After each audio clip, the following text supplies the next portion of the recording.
The pull-up is one of the best exercises you can do. It's functional and involves a lot of muscles. To get the most out of it and make your pull-ups perfect, you should take a look on these 4 points.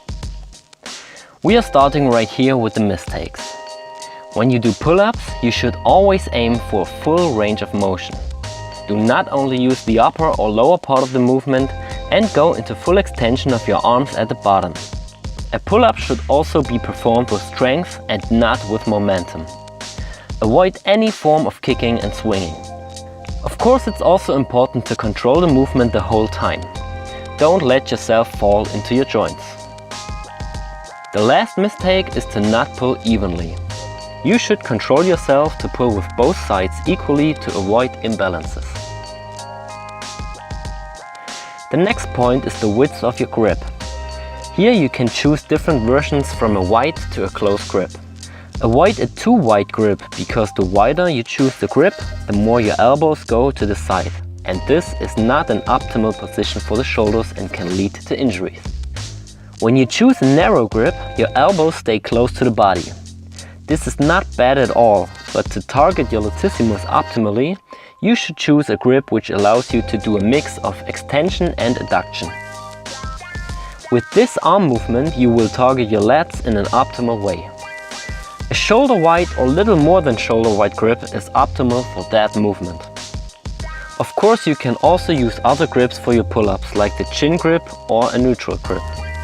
The different grips will work different parts of your arms more or less, and also have a little influence on your back. The next point is often neglected but very important. It's about the shoulder blade movement. A pull-up isn't just about bending your arms. First of all, you have to pull your shoulder blades down to get the necessary tension in your back. After that, you bend your arms and also try to pull your shoulder blades together. We want to avoid a rounded shoulder, because in this way you don't target all the muscles in your back in an optimal way. The rounded shoulder position can also lead to imbalances and injuries in the long term. This leads us to the fine-tuning of the movement, and here it gets a little bit controversial. There are 2 different body positions for a pull-up. Some people prefer the straight, or also known as the hollow body pull-up, and some prefer the arched back pull-up. The straight pull-up has the advantage that you work your core, because you tilt your pelvis backwards, and with that you engage your abs. The negative thing about this movement is that it can be counterproductive for your back engagement. When you tilt your pelvis and engage your abs, you trigger your anterior muscle chain. But the actual goal of a pull-up is to activate your posterior chain in your upper body. It is possible to do both at the same time, but it's very hard and often leads to a suboptimal movement. Now when you do the arched back pull-up, you just focus on the whole posterior chain, because you allow your spine to go in a complete extension instead of opposite movements during the movement. Now some people might say that an arched lumbar spine is not good and unhealthy, but this is only true if you put load on that arched lumbar spine. During the pull-up, you have no load on your spine, but you actually relieve the load from it.